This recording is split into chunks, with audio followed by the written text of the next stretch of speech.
Hi friends, നമുക്കൊന്നൊരു വായനയായാലോ? ഈശോ കൂടെയുണ്ട്. നമുക്ക് നോക്കിയാലോ? ഈശോ കൂടെയുണ്ടെങ്കിൽ എല്ലാം നന്മയായി വരും. നിനക്ക് ലോകം മുഴുവൻ നഷ്ടപ്പെട്ടാലും ഈശോ നഷ്ടപ്പെടാൻ ഇടയാകരുത്. നീ വിനീതനും ശാന്തനും പാപം ഉപേക്ഷിച്ച് ജീവിക്കുന്ന വ്യക്തിയാണെങ്കിൽ ഈശോ തീർച്ചയായും നിൻ്റെ കൂടെയുണ്ട്. ഈശോയെ പ്രതി എല്ലാവരെയും സ്നേഹിക്കുക.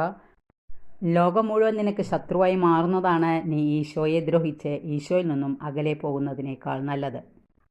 ഈശോ കൂടെയുണ്ടെങ്കിലും ചില പ്രശ്നങ്ങൾ നിന്റെ ജീവിതത്തിൽ വന്നേക്കാം. പക്ഷേ മറക്കരുത്, ഒരു മഴയും തോരാതിരുന്നിട്ടില്ല, ഒരു കടലും ശാന്തമാകാതിരുന്നിട്ടില്ല. അതെല്ലാം ക്രമേണ ശാന്തമായി മാറും. ചിലപ്പോൾ ഈശോ തൻ്റെ തിരുമുഖം നിന്നിൽ നിന്ന് മറച്ചു വെച്ചു എന്നിരിക്കാം.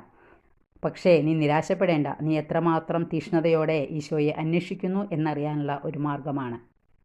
എൻ്റെ ഈശോയെ, ഞാൻ അങ്ങയെ സ്നേഹിക്കുന്നതിന് എത്രയോ മുമ്പ് അങ്ങ് എന്നെ സ്നേഹിച്ചു തുടങ്ങി. അങ്ങയോടുള്ള സ്നേഹത്തിൽ വളരാനുള്ള കൃപ എനിക്ക് നൽകണമേ. വായന ഇഷ്ടപ്പെട്ടെങ്കിൽ ലൈക്ക് ചെയ്യുക. Thank you.